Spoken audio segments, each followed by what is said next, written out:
After watching this video, you will never take off Helion ever again.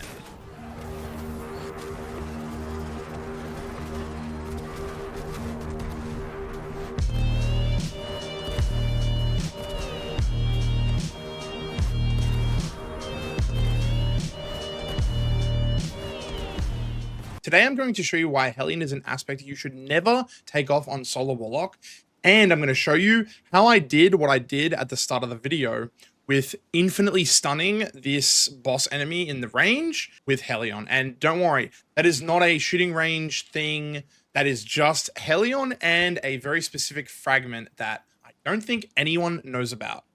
Oh, and before you say, oh, the fragment's ashes or it's singeing. No, it's not ashes and it's not singeing. It's a fragment that I don't think anyone would have expected. If you don't know what Helion does, very simply, when you cast your class ability, so in my case, Phoenix Dive, or it can be Healing Rift or Powering Rift, whatever, you will get a little turret for 20 seconds. And that turret will automatically shoot at whatever you're looking at. Now, this turret applies Scorch, which is just a buzzword for solar damage over time. And when it applies enough Scorch, it will ignite the target and it will do a big explosion. And you see that big yellow 676 number, that is the ignition. Now, I believe if you're using Helion, you almost always have to use Ember of Singeing, which makes your class ability recharge faster when you scorch targets. So this is kind of like a match made in heaven, because when you class your class ability, you get Helion, Helion scorches, the scorch gives you back your class ability. Very simple loop, and it's very potent. As you can see, I will always get my class ability back before the Helion has expired.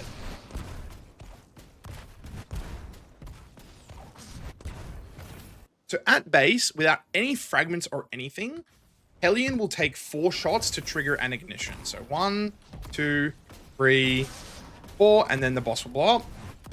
And it'll be 1, 2, 3, 4 again. And it'll just keep exploding. Every 4 shots from the Helion will cause an ignition. With Ember of Ashes, your Helion will apply more Scorch, and so it will actually ignite every 3 shots from the Helion.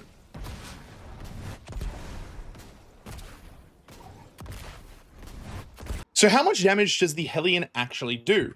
I've had Helion described to me as it's kind of like a free rocket sidearm that's just shooting whatever you look at for 20 seconds. So let's compare the damage per second of Helion versus a rocket sidearm. So I'm just going to shoot the rocket sidearm here. Nothing too fancy. I'm going to reload it. And if you look in the top right, you'll see the DPS number is around 400. It should go lower every time I reload. It's going to be a bit lower than 400 here, but it's around 370, 380.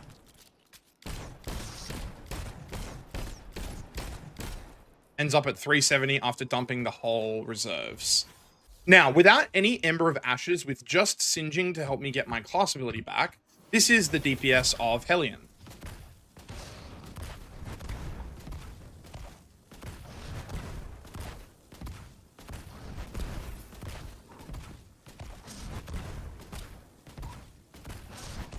So we can see it's around 300 DPS. With Ember of Ashes, since our Helion's applying more Scorch, it's going to ignite more frequently, as we talked about before. So we expect this DPS number to be a little higher. It's not going to be anything crazy. It's not quite as much as a rocket sidearm, but it's pretty comparable, around the 350, 340, 350 mark.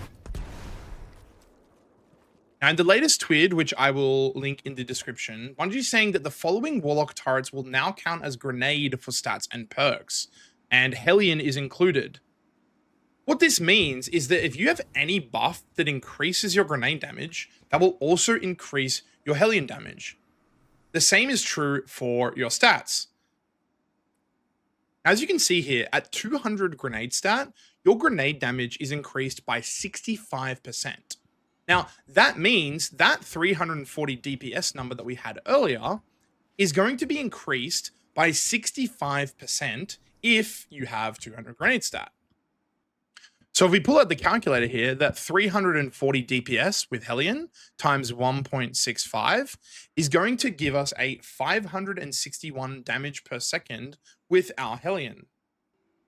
Remember, to put this into perspective, Our rocket sidearm without any damage perk was doing about 400 DPS, a little bit less actually.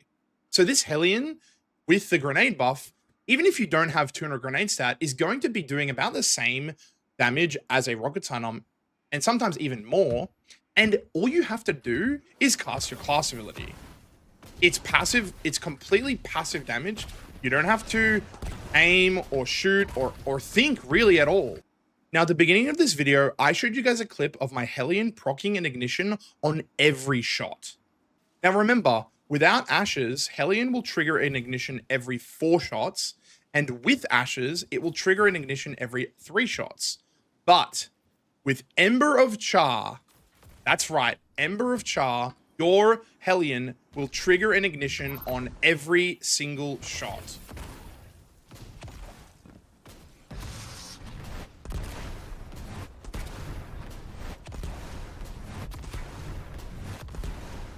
So Ember of Char reads that your solar ignition spreads Scorch to affected targets. Now, I believe before Edge of Fate, this did not include the target that the ignition actually procced on. So if I proc an ignition on the boss, it doesn't get the Scorch from Char. But I think that was changed in Edge of Fate. And this is a lot of Scorch. I think it's 60 with Ember of Ashes.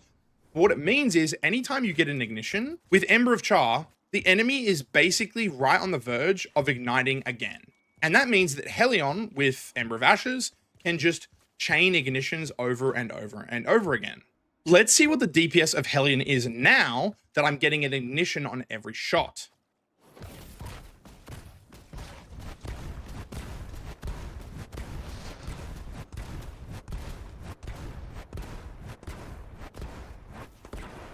So it's in about that 550 ballpark.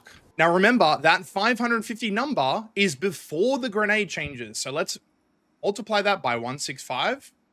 Now our Helion with Ember of Char, Ember of Ashes, in Ashen Iron, is going to be doing around 900 DPS. Just to show you how good 900 DPS is, let's shoot my friend here, Carl, with Thunderlord.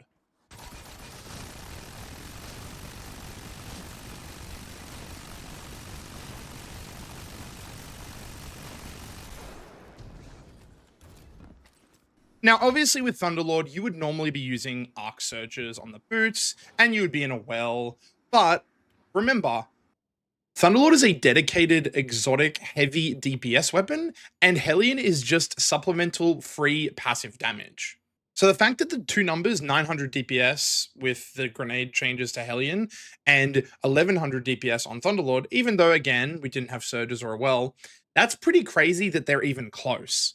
Because remember, you could even shoot Thunderlord while you have your Helion up. Now, I will say you probably won't have 200 grenade stat all the time, but even with 150 grenade stat, that's 32.2% extra damage. So with the 550 DPS with Ember of Char, 1.322, that is still a very, very solid amount of damage that, again, is completely passive and you don't really have to work for.